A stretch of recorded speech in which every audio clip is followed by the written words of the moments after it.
Hello everyone. आज इस online class में जो विद्युत धारिता का जो चैप्टर है उसमें जो टॉपिक है वो ये वाले टॉपिक अपन पढ़ने वाले हैं। पहला जो है वो है चालक और कुचालक पदार्थ किसे कहते हैं, मतलब इसको परिभाषित करना है। फिर दूसरा मुक्त इलेक्ट्रॉन और बद्ध इलेक्ट्रॉन। तो ये बद्ध है, बंद नहीं है ये, ठीक है। बद्ध का मतलब होता है जुड़ा हुआ। तीसरा है परावैद्युत पदार्थ, तो इसकी परिभाषा और इसके प्रकार, दो प्रकार जो लिखे हुए हैं, ध्रुवीय परावैद्युत और अध्रुवीय परावैद्युत। और उसके बाद में 4 नंबर परावैद्युत पदार्थों का ध्रुवण, और उसके बाद 5वें नंबर पर रेखीय समदेशिक पदार्थ, 6 नंबर ध्रुवण सदिश या परावैद्युत पदार्थ का ध्रुवण सदिश, और लास्ट विद्युत प्रवृत्ति इलेक्ट्रिक ससेप्टिबिलिटी, इनके बारे में अपन पढ़ेंगे, ठीक है। तो कोई ज़्यादा हार्ड टॉपिक नहीं है, सिर्फ ये परिभाषाएं हैं। तो इनको अपन देखो किस प्रकार से समझेंगे। सबसे पहले चालक और कुचालक पदार्थ आपको याद रखना है कॉमन सेंस के लिए कि जो चालक होते हैं, चालक पदार्थ जो होता है उसको अपन कंडक्टर बोलते हैं। क्या बोलते हैं? कंडक्टर। कुचालक को बोलते हैं नॉन कंडक्टर या इंसुलेटर। कुचालक को अचालक भी बोलते हैं हिंदी में। कुचालक, अचालक या विद्युत रोधी एक ही बात है, जिनको अपन क्या कहते हैं? इंसुलेटर या फिर नॉन कंडक्टर। तो अब सबसे पहले इनकी परिभाषाएं अपन पढ़ने जा रहे हैं। तो चालक पदार्थ क्या होते हैं?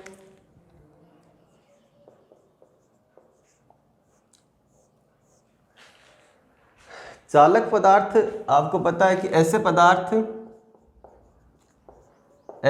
पदार्थ जिनमें आवेश का प्रवाह, आवेशों का प्रवाह है आसानी से हो, ऐसे पदार्थ क्या कहलाते हैं? चालक पदार्थ। या फिर ऐसे भी लिख सकते हैं, यानी जिनमें विद्युत धारा का प्रवाह आसानी से हो, वो कहलाते हैं चालक, ठीक है।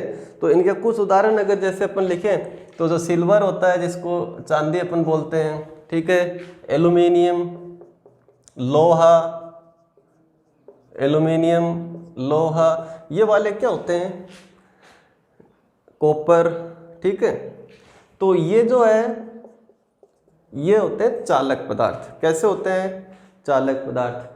तो इनमें अगर अपन क्रम लिखें, भाई कोई ज़्यादा चालक है, ज़्यादा का मतलब अच्छा चालक है, उत्तम चालक है, कोई और अच्छा है जो उसको अपन क्या बोलते हैं? सबसे अच्छा जो चालक होता है उसको क्या बोलते हैं? सर्वोत्तम, ठीक है। तो ऐसा नहीं कि भाई सब एक जैसे तो इस प्रकार से है कि भाई सब में विद्युत धारा का प्रवाह आसानी से होता है। तो हो सकता है किसी में ज़्यादा हो, बहुत आसानी से हो, अच्छे तरीके से हो, ठीक है। तो जो चांदी जो होती है, सिल्वर जो होता है, उसमें विद्युत धारा का प्रवाह बहुत आसानी से होता है। जितने भी अपने पास में उपलब्ध चालक हैं उनमें सबसे अच्छा यानी सर्वोत्तम विद्युत का चालक क्या होता है? सिल्वर होता है, ठीक है। और उसके बाद में ये इनकी जो चालकता होती है वो कम ही होती है, ठीक है। इसके अलावा मनुष्य शरीर, तो शरीर जो होता है मानव शरीर, वो भी कैसा होता है? विद्युत का चालक ही होता है, ठीक है। उसके बाद में अगर अपन पढ़ें कि कुचालक पदार्थ क्या होते हैं, कुचालक को विद्युत रोधी भी बोल सकते हैं, अचालक भी बोल सकते हैं, विद्युत रोधी या अचालक, ठीक है। तो कौन से होते हैं इनका विपरीत? तो ऐसे लिख सकते हैं, ऐसे पदार्थ जिनमें आवेशों का प्रवाह नहीं हो। वह कुचालक का मतलब क्या है? नहीं होना, आवेशों का प्रवाह नहीं हो, क्या कहलाते हैं? कुचालक पदार्थ। जैसे एबोनाइट है, प्लास्टिक है, लकड़ी है, ये कैसे होते हैं? ये किसके उदाहरण है? ये है कुचालक के, एबोनाइट, लकड़ी, इस तरीके से, ठीक है। और भी खूब सारे हैं। तो ये होते हैं कुचालक पदार्थ। अब अगर अपन बात करें कि भाई जो चालक है इनमें विद्युत धारा प्रवाहित होती है, ठीक है। इसके अलावा इससे पहले एक और अपन पढ़ें जो अपन अर्धचालक के बारे में, किनके बारे में, अर्धचालक, जिसको याद रखना क्या बोलते हैं, सेमीकंडक्टर। क्या बोलते हैं, सेमीकंडक्टर। आपको भी याद रखना है सेमी का मतलब, सेमी कब लगाते हैं, इस स्थिति में, आधे की स्थिति में, ठीक है। तो सेमी कंडक्टर मतलब अर्धचालक। तो ये अर्धचालक के बारे में अपन डिटेल से एक नेक्स्ट चैप्टर होगा अपना आगे, ठीक है, सेकंड लास्ट होगा जो, उसमें अपन पढ़ेंगे, वो अर्धचालक का ही है। अभी आप ध्यान रख सकते हो कि अर्धचालक क्या होते हैं, ऐसे पदार्थ होते हैं जिनकी चालकता चालकों से तो कम होती है लेकिन कुचालकों से अधिक होती है। मतलब ये क्या होते हैं, इनकी चालकता इनके बीच की श्रेणी की होती है, इनके बीच की श्रेणी की होती है, इसीलिए इनको अपन क्या कहते हैं, अर्धचालक, या फिर इनको क्या कहते हैं अपन, सेमी कंडक्टर कहते हैं, ठीक है। तो इनके बारे में तो आपको डिटेल से आगे पढ़ना ही है, इसमें कोई ज़्यादा यहाँ नहीं लिखेंगे अपन। उसके बाद में अगर आपको ये पता हो कि भाई जैसे इनके कोई एक आध एग्जाम्पल, तो इनका जो एग्जाम्पल है आप अर्धचालक का याद रख सकते हो, सिलिकॉन, जर्मेनियम, क्या ये जर्मेनियम, ठीक है। तो ये इसके एग्जाम्पल है, आए समझ में, इतना सिंपल है। अब ध्यान दो कि भाई अर्धचालक के बाद में तो आगे अपने को पढ़ना है कि धारा का चालन तो होता है, वो किस वजह से होता है वो तो डिटेल से आगे पढ़ना अपने को, लेकिन अभी चालकों के बारे में थोड़ा सा ध्यान दो।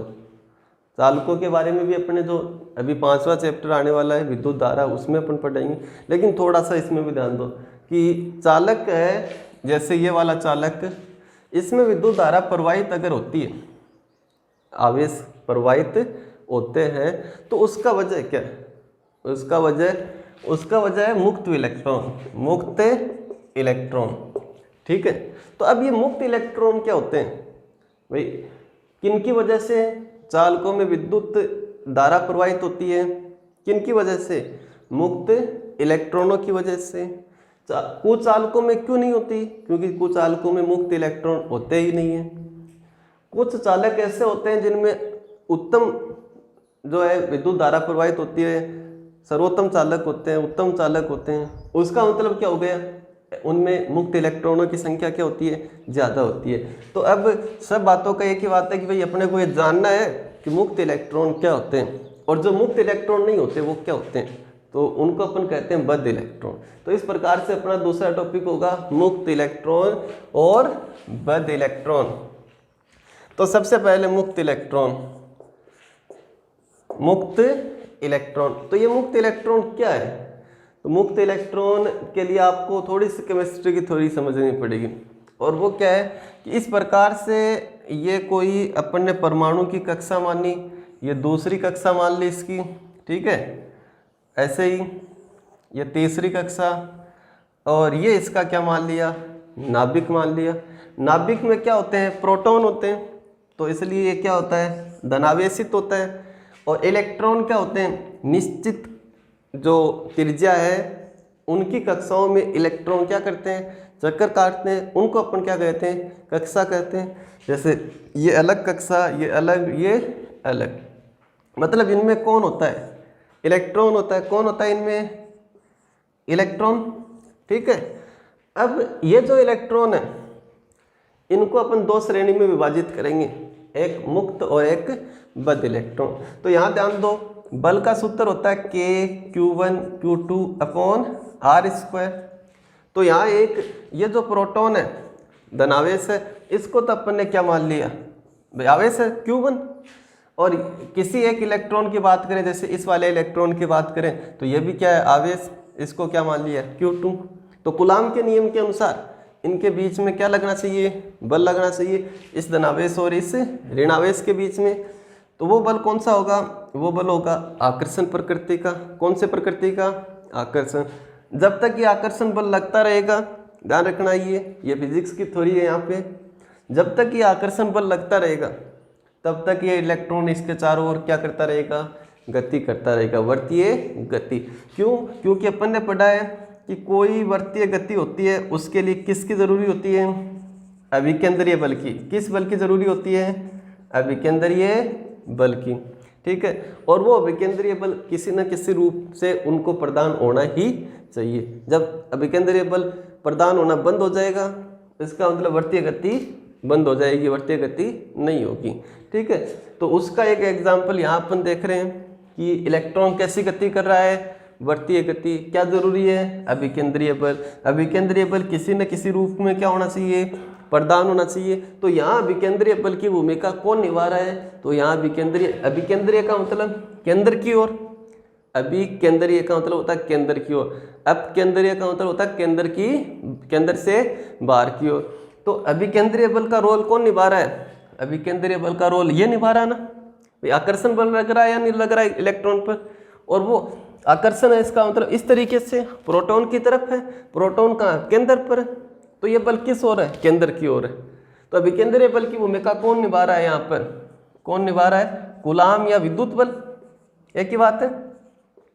ठीक है, तो ये थोड़ी सी फिजिक्स की थ्योरी थी जो अपने इस टॉपिक से रिलेटेड है। हालांकि यहाँ पर उसको थोड़ा सा ध्यान देंगे कि वर्तीय गति के लिए क्या है? अभिकेंद्रीय बल होना जरूरी है। अभिकेंद्रीय बल किसी न किसी रूप में प्राप्त होना चाहिए। यहाँ कौन कर रहा है? कूलाम या विद्युत बल। ठीक है, अब उसी की वजह से ये इलेक्ट्रॉन क्या कर रहा है? गति कर रहा है। अब आगे ध्यान दो कि भाई इस इलेक्ट्रॉन पर भी आकर्षण बल लग रहा है, इस वाले इलेक्ट्रॉन पर भी क्या हो रहा है? आकर्षण बल लग रहा है, इस वाले इलेक्ट्रॉन पर भी क्या हो रहा है? आकर्षण बल लग रहा है। तो क्या ये तीनों, जैसे इसको अपन F1 मान ले बल को, इस बल को F2 मान ले, इस बल को क्या मान लिया? F3। तो तीनों बल बराबर तो नहीं है ना, तीनों बल अलग अलग है। क्यों? क्योंकि बल किस पर निर्भर करता है? दूरी पर। बल किस पर निर्भर करता है? दूरी पर निर्भर करता है। तो यहाँ से ध्यान दो, दूरी जिसके लिए कम होगी बल का मान उसके लिए क्या होगा? अधिक होगा। समझ आए? तो ये दूरी सबसे कम है ना, F1 वाली, इस इलेक्ट्रॉन वाली। कौन सी दूरी? ये वाली दूरी जो F1 बल के लिए है वो क्या है? सबसे कम।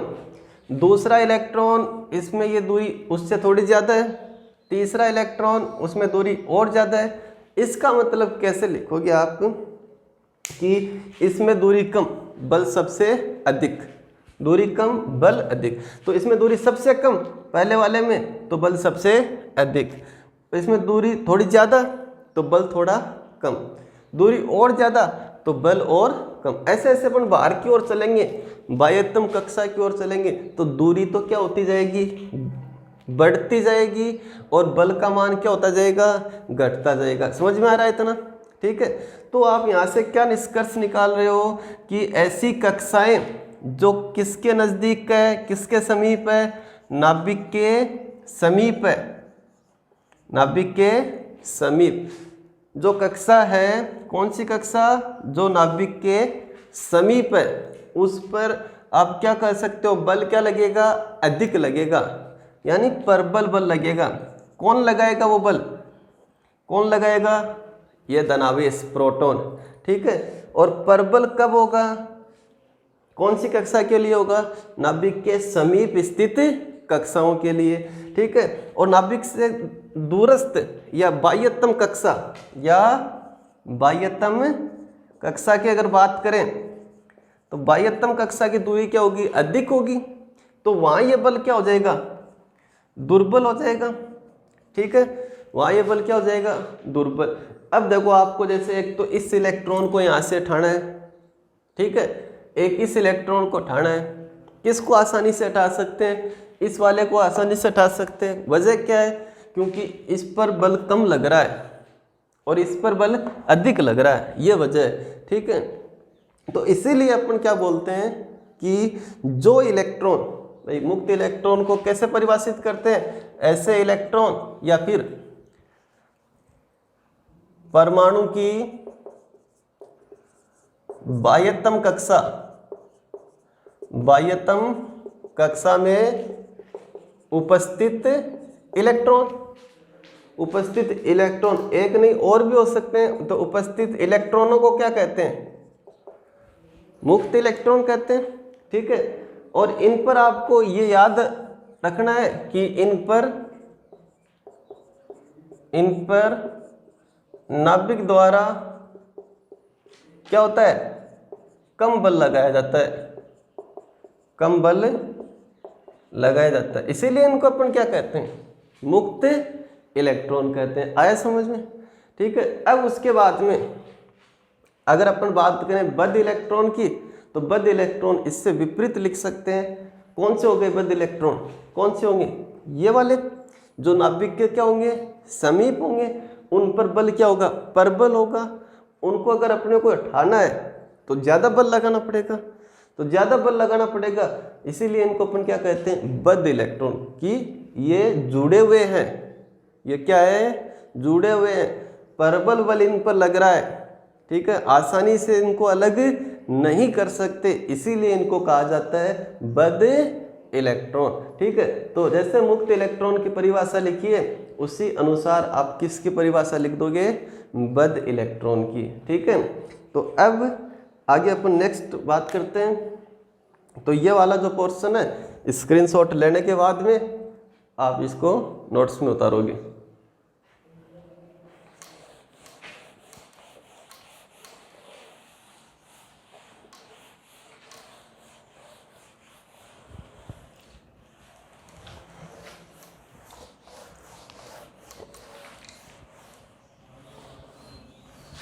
अब आगे ध्यान दो, दोबारा से, जैसे ये अपन कोई एक कक्षा मान रहे हैं, ये दूसरी कक्षा, ऐसे अलग अलग कक्षा, ये यहाँ पर क्या है, नाभिक है। ठीक है। तो ये वाले जो इलेक्ट्रॉन जो होते हैं बाहर स्थित कक्षाएं या बाह्यतम स्थित कक्षाओं में जो इलेक्ट्रॉन होते हैं उन पर कम बल लगता है, तो वो कैसे विचरण करते हैं, मुक्त रूप से। विचरण का मतलब घूमना। ठीक है। तो वो किस रूप में विचरण करते हैं, मुक्त रूप में।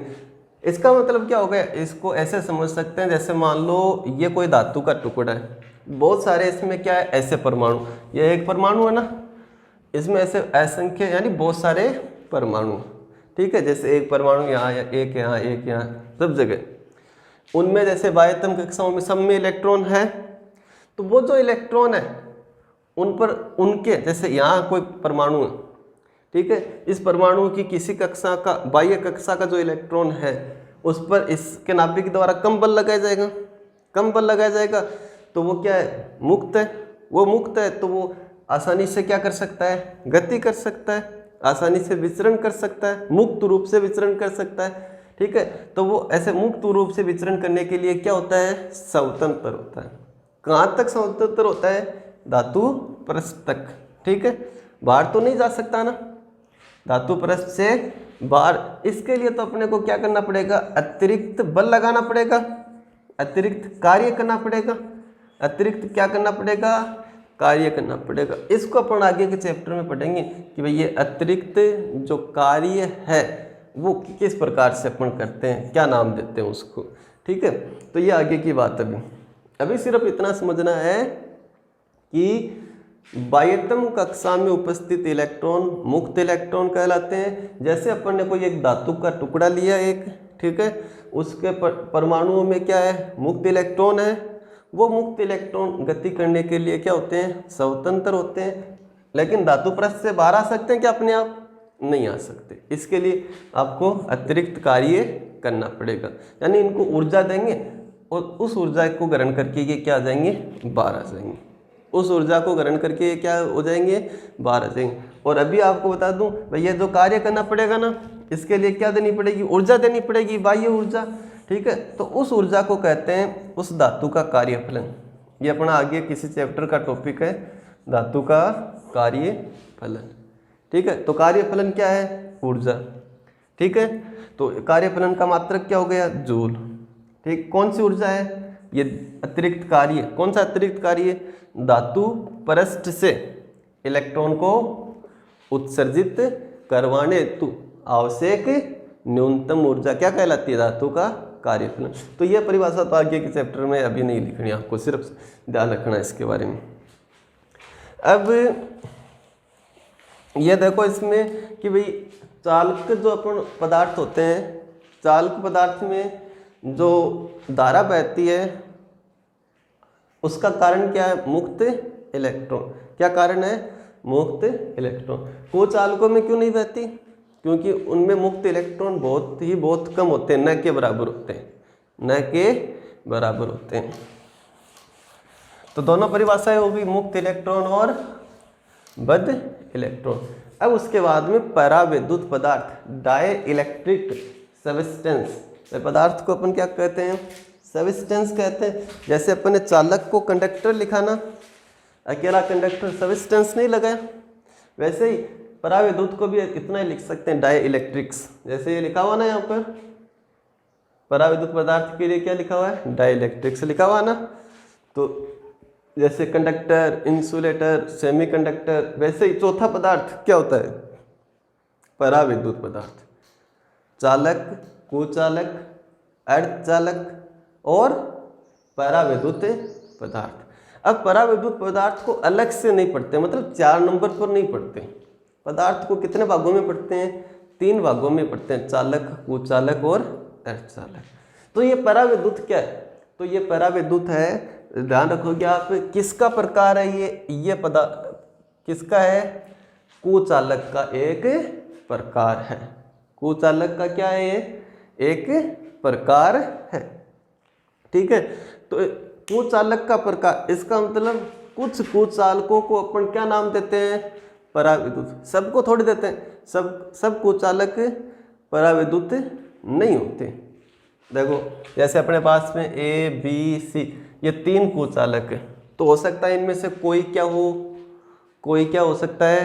परावैद्युत हो सकता है। जैसे ये वाला क्या हो सकता है? परावैद्युत हो सकता है। जरूरी नहीं कि ये परावैद्युत हो, जरूरी नहीं कि ये परावैद्युत हो। तो सब कुचालक परावैद्युत नहीं होते, इसलिए ये कुचालकों से क्या हो गए? थोड़े अलग हो गए। ये कुचालकों का प्रकार हो गया ना ये। तो दोबारा से, परावैद्युत क्या है? परावैद्युत पदार्थ क्या होते हैं? तो सबसे पहले तो ध्यान रखना है, कुचालकों का एक प्रकार है। कुचालकों का एक प्रकार है, समझ में? इसका मतलब क्या हो गया? इसका मतलब हो गया कि सब कुचालक पदार्थ क्या नहीं होते? परावैद्युत पदार्थ नहीं होते। आ रहा है समझ में? परावैद्युत पदार्थ नहीं होते। ठीक है, अब देखो जैसे और मान लो डी, ई, एफ, इनमें से मान लो बी और डी कुचालक है। ये कैसे मान लिए? कुचालक, सॉरी क्या मान लिए? ये परावैद्युत। और ये सारे क्या है? कुचालक। तो ये कुचालक है क्या? ये परावैद्युत है क्या? नहीं है। ये परावैद्युत है क्या? नहीं है। ये परावैद्युत है क्या? नहीं है। तो सब कुचालक पदार्थ परावैद्युत पदार्थ नहीं होते। लेकिन ऐसे लिख सकते हैं ना, सब परावैद्युत क्या होते हैं? कुचालक। जैसे ये वाला परावैद्युत कुचालक है क्या? है। भाई ये कुचालकों से तो छटा है, किससे छटा हुआ है? ये कुचालक से। तो सब परावैद्युत क्या होते हैं? कुचालक। ये परावैद्युत कुचालक है क्या? तो है। ये परावैद्युत कुचालक है क्या? तो आंसर होगा है। तो आप क्या लिख सकते हो कि लेकिन सब परावैद्युत पदार्थ क्या होते हैं? कुचालक पदार्थ होते हैं। और ये इतनी सी लाइन ये कहीं लिखनी नहीं है, परीक्षा में प्रश्न आए कि परावैद्युत किसे कहते हैं, तो ये लिखने लग जाओ, ये आपको समझना, ठीक है, क्योंकि नया शब्द नहीं है आपके लिए, तो ये समझना। और ये आप तभी समझ जाना चाहिए था जब मैंने लिखा था कि ये क्या है? कुचालकों का एक प्रकार है। ठीक, अब किस प्रकार से, मतलब कौन से कुचालक को अपन परावैद्युत कहते हैं? सबको तो कहते नहीं, सब कुचालकों को तो परावैद्युत कहते हैं, तो किसको कहते हैं? तो इसके लिए ध्यान दो, कुचालक पदार्थ जो होते हैं वो क्या होते हैं? वो ऐसे पदार्थ होते हैं जो क्या नहीं करते? विद्युत धारा का प्रवाह नहीं करते। भाई कुचालक क्या कहलाते? कौन से होते हैं? ऐसे पदार्थ जो विद्युत धारा का प्रवाह है नहीं करते, उन पदार्थों को क्या कहते हैं? उन पदार्थों को कुचालक कहते हैं। तो अब इनमें से छंटनी करके अपने को किसकी लिखनी है परिभाषा? परावैद्युत की। तो वो क्या होते हैं, किस प्रकार से होते हैं, मतलब अगर परावैद्युत प्रकार है किसका, कुचालक का, परावैद्युत प्रकार है किसका, कुचालक का, तो इसका मतलब क्या हो गया कि परावैद्युत भी किसका चालन नहीं करेंगे, विद्युत धारा का चालन नहीं करेंगे, विद्युत धारा का प्रवाह नहीं होगा इनके अंदर। समझ आ रहा नहीं? देखो परावैद्युत किसका प्रकार है, कुचालक का, और कुचालक क्या होते हैं, जिनमें से विद्युत धारा का प्रवाह नहीं होता। तो इसका मतलब परावैद्युत भी क्या होंगे, जिनमें विद्युत धारा का प्रवाह नहीं होगा। तो सबसे पहले लाइन यही लिखेंगे अपन इसके परिभाषा में, इनकी परिभाषा में, कि ऐसे पदार्थ जिसमें या जो विद्युत धारा का चालन तो या चालन नहीं करते हैं, परंतु भाई ये इतना सा क्यों लिखा है, ये इतनी सी लाइन क्यों लिखी है कि ऐसे पदार्थ जो विद्युत धारा का चालन नहीं करते, ये इसलिए लिखी है क्योंकि ये जो परावैद्युत होते हैं वो किसका प्रकार होता है, कुचालकों का, और कुचालक निश्चित रूप से विद्युत धारा का चालन नहीं करते या प्रवाह नहीं करते। एक ही बात है, चालन की जगह आप प्रवाह लिखो तो भी कोई दिक्कत नहीं, ठीक है, विद्युत धारा का प्रवाह है नहीं करते। लेकिन इनकी क्या विशेषता होती है भाई, इनकी किस विशेषता के कारण इनको कुचालकों का एक प्रकार माना है, तो वो है कि परंतु जब बाह्य क्षेत्र में जब इनको रखा जाता है, बाह्य क्षेत्र में ऐसे, ये कोई बाह्य क्षेत्र है, यहाँ कोई कुचालक पदार्थ रखा, क्या रखा, कुचालक पदार्थ, तब ये क्या करता है, ये कुचालक पदार्थ ये विद्युत धारा का प्रदर्शन या दिखाता है, यहाँ पर किसका, विद्युत धारा का, ठीक है। तो इसको अपन ऐसे लिखेंगे कि ऐसे पदार्थ जो विद्युत धारा का चालन नहीं करते हैं, परंतु बाह्य विद्युत क्षेत्र में रखने पर ये किसको प्रदर्शित करते हैं, विद्युत प्रभाव को प्रदर्शित करते हैं, परंतु बाह्य विद्युत क्षेत्र की उपस्थिति में, बाह्य विद्युत क्षेत्र की उपस्थिति में ये विद्युत प्रभाव प्रदर्शित करते हैं, विद्युत प्रभाव प्रदर्शित करते हैं, ठीक है। कैसे पदार्थ कहलाते हैं, परावैद्युत पदार्थ कहलाते हैं। अब आगे ध्यान दो कि भाई आपने यहाँ तो लिख दिया विद्युत धारा का प्रवाह नहीं करते, और यहाँ लिख दिया कि बाह्य विद्युत क्षेत्र की उपस्थिति में ये क्या करते हैं, विद्युत प्रभाव प्रदर्शित करते हैं। तो क्या प्रभाव प्रदर्शित करते हैं वो अपने को समझना, क्या प्रभाव प्रदर्शित करते हैं वो समझना। तो वो कैसे समझ में आएगा, अपने किस प्रकार से समझ में आएगा, तो जब अपन इनके प्रकार पढ़ेंगे ना, जब इनके क्या पढ़ेंगे अभी नेक्स्ट में, प्रकार ध्रुवीय और अध्रुवीय, तो यहाँ अपन देखेंगे कि किस प्रकार से ये विद्युत प्रवाह प्रदर्शित करता है, ठीक है। अब आगे ये परिभाषा आप लिख लोगे, और अभी इसको आगे अपन पढ़ रहे हैं। स्क्रीनशॉट जो है आप साथ साथ ले लिया करो, जैसे ही पेज कंप्लीट होता है आगे अपन दूसरे पेज पर चलते हैं, तो स्क्रीनशॉट लेके और उसके बाद में आगे बढ़ना है। तो अब इनका प्रकार, अब आगे का टॉपिक आप नोट्स में क्या लिखोगे, परावैद्युत पदार्थों का या पदार्थों के प्रकार। तो इनके प्रकार पढ़ने अपने को, परावैद्युत पदार्थों के, ठीक है। तो इनके जो प्रकार है, पहला क्या है, ध्रुवीय, तो ये 1 नंबर पढ़ रहे हैं अपन, आप लिख लोगे 1 नंबर ध्रुवीय, 2 नंबर अध्रुवीय। तो सबसे पहले ध्रुवीय परावैद्युत, ठीक है, पदार्थ, तो कौन से ध्रुवीय होते हैं, कौन से नहीं होते हैं, ठीक है। तो ऐसे परावैद्युत पदार्थ, ऐसे परावैद्युत पदार्थ जिनके धनावेश या जिनके अणुओं के धनावेश व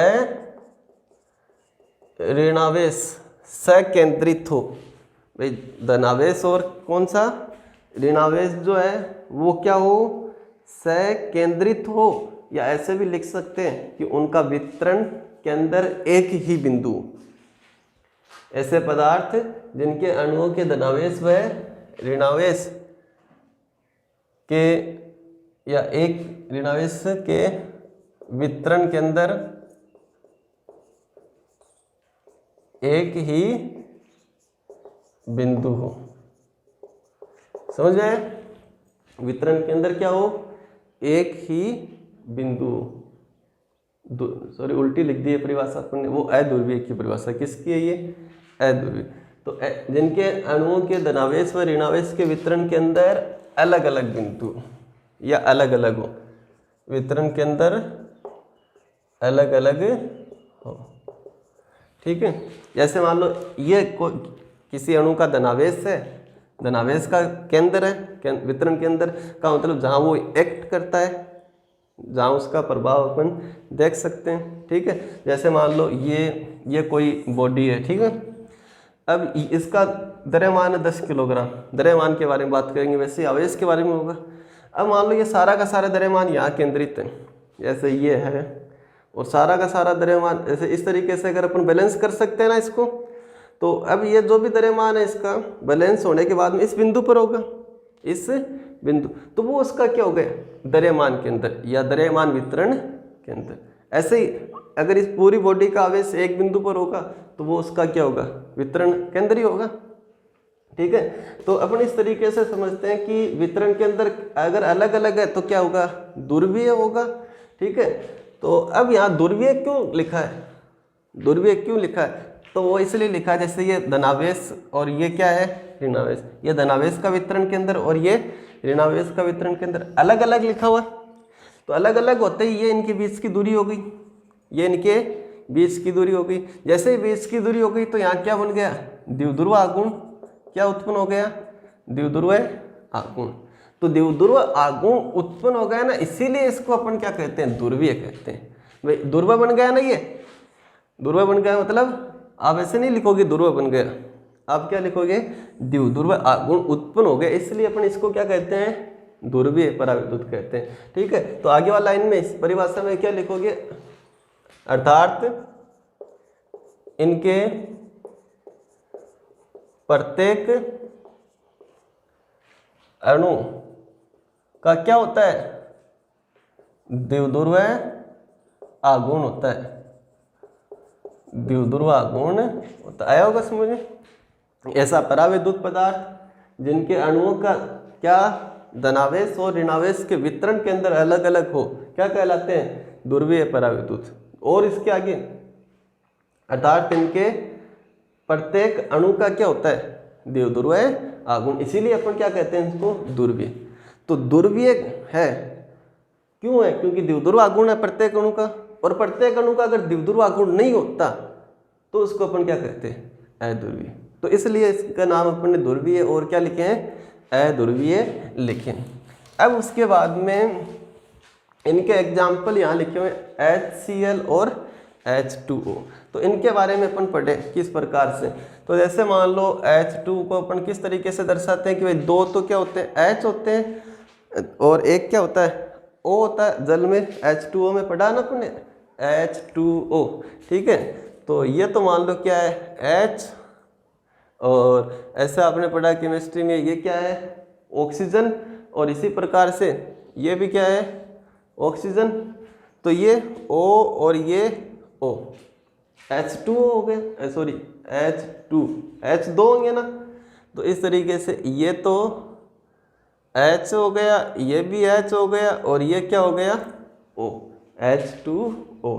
अब आपको सबको पता है कि H प्लस का होता है, ये क्या है, प्लस का, ये भी किसका है, प्लस का, और ये O क्या होता है, माइनस का, H2O निर्मित होता है, तो पता है ना ये सब।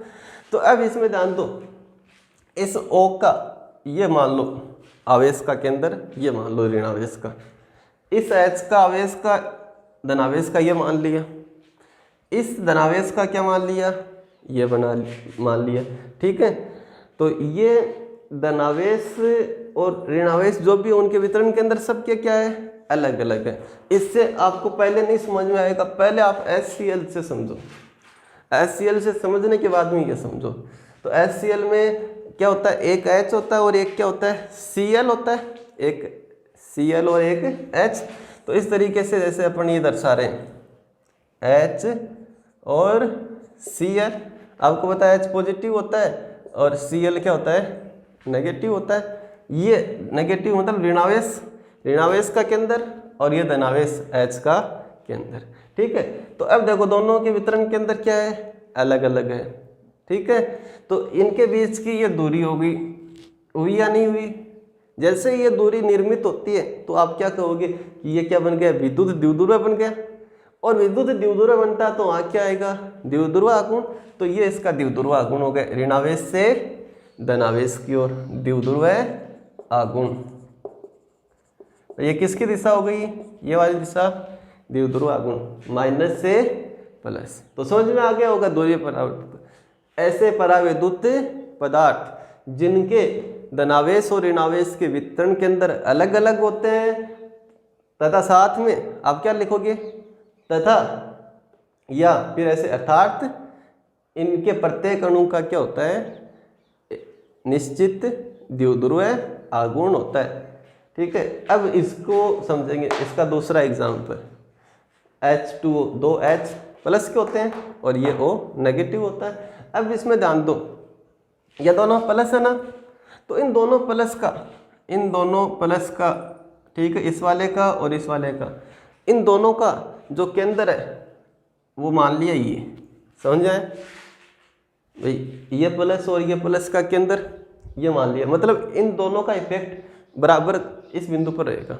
आप इनको हटा दो और ये बिंदु काम में लोगे दोनों। समझ आ रहा नहीं भाई, ये और ये प्लस है, ये भी प्लस है, तो इन दोनों का एक साथ इफेक्ट इस पर मान यहाँ है, ठीक है, यहाँ मान लिया। अब ये तो क्या है, प्लस है, जो H वाला है वो, और ये क्या है, माइनस है, ठीक है। तो अब इसमें ध्यान दो, ये क्या हो गया, ये वाला बीच की दूरी हो गई यहाँ पर।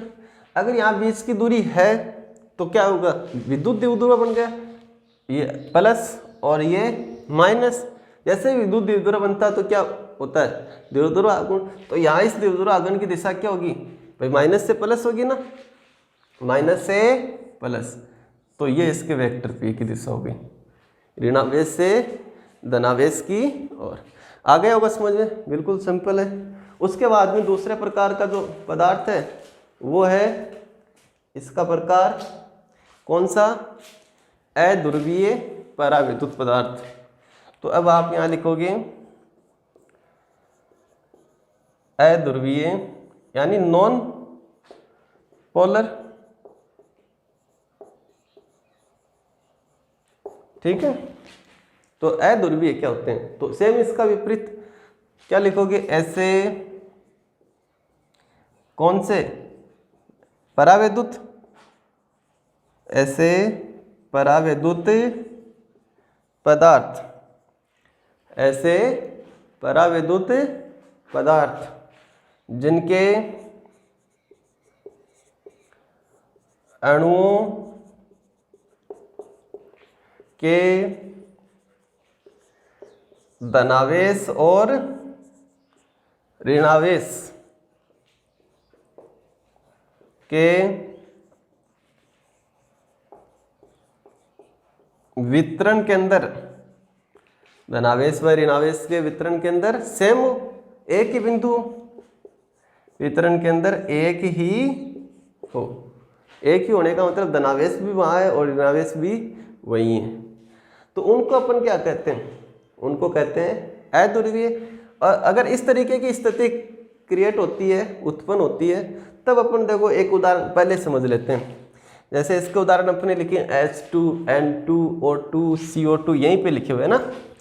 तो आपको वो उदाहरण यहाँ परिभाषा के साथ लिखने, वो तो मैंने वहाँ टॉपिक क्या क्या पढ़ने हैं तो उस समय आपको बताए थे। आप इसके एग्जाम्पल है ना यहाँ लिखोगे, जैसे HCl, H2O, ECT का मतलब और भी है, ठीक है। तो अब इसका एक एग्जांपल जैसे H2N2O2, इससे तो अपन बाद में समझेंगे, पहले किससे समझेंगे, CO2 से, ताकि अच्छी तरीके से ये समझ में आ जाए। तो CO2 जो होता है ना, CO2 का मतलब एक कार्बन और एक ऑक्सीजन, ठीक है। तो एक कार्बन ऑक्सीजन जो CO2 में होते हैं वो किस प्रकार से जुड़े होते हैं, दो कार्बन के साथ एक क्या जुड़ा हुआ है, ऑक्सीजन जुड़ा हुआ होता है। तो इस तरीके से मान लो ये एक, ये दूसरा और ये तीसरा। कार्बन क्या होता है, पॉजिटिव, और यहाँ ऑक्सीजन नेगेटिव। भाई CO2 में कार्बन कैसे एक्ट होता है, पॉजिटिव, और ऑक्सीजन कैसे एक्ट होता है, नेगेटिव, ठीक है। तो इस तरीके से मान लिया आपने ये और ये COC,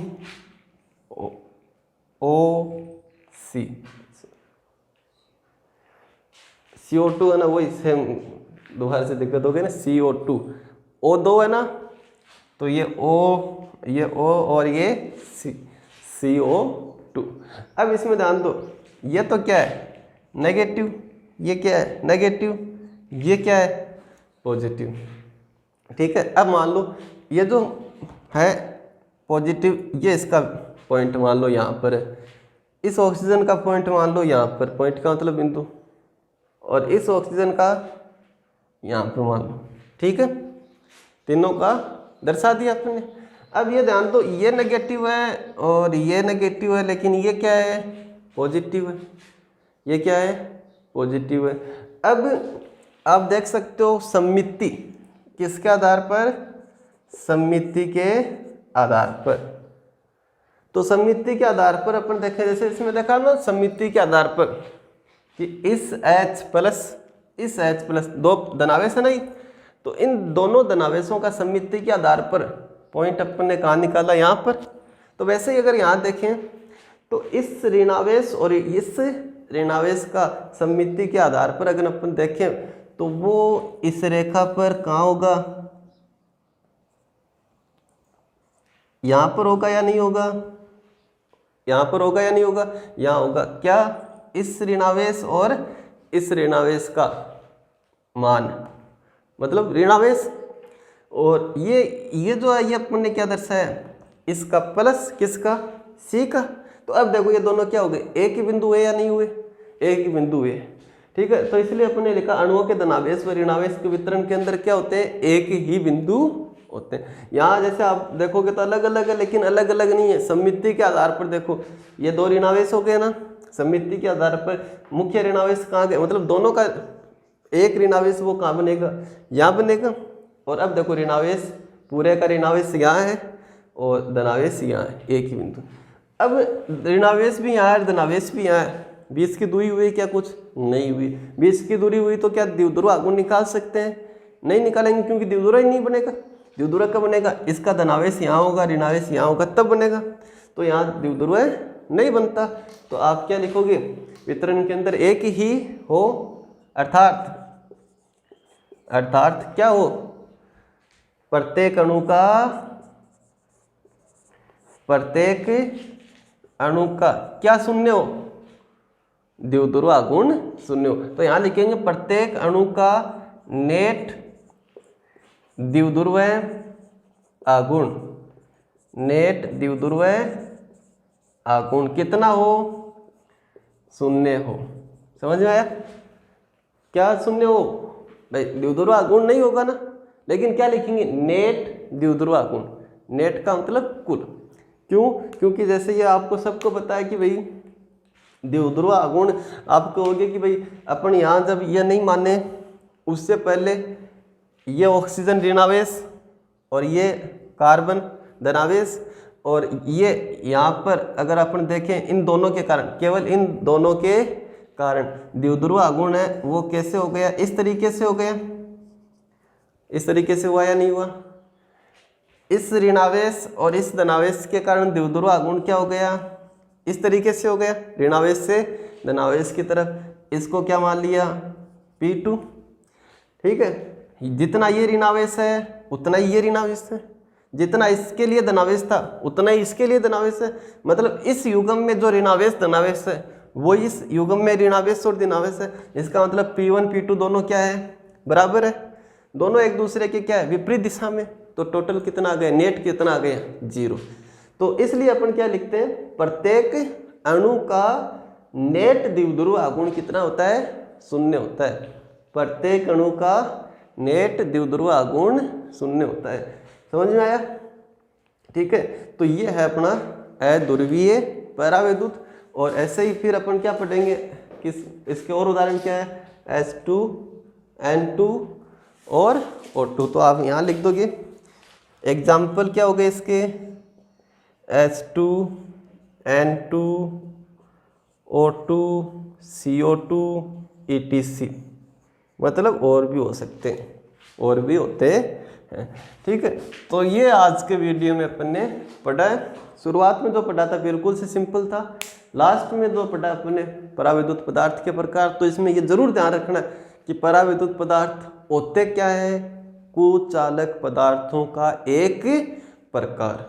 मतलब सारे कुचालक परावैद्युत नहीं होते, ठीक है, लेकिन सारे परावैद्युत क्या होते हैं, कुचालक होते हैं। और कुचालक क्या होते हैं, जो धारा प्रवाह नहीं दर्शाते। तो परावैद्युत पदार्थ भी क्या होंगे, धारा प्रवाह को प्रदर्शित नहीं, धारा प्रवाह इनमें से नहीं होगा, धारा प्रवाह इनमें से होकर नहीं होगा, क्योंकि ये एक प्रकार है किसका, कुचालक का। तो इसीलिए अपन कहते हैं इंडिविजुअली ये विद्युत धारा का प्रवाह नहीं करते। इंडिविजुअली का मतलब व्यक्तिगत, ठीक है, अगर देखा जाए तो ये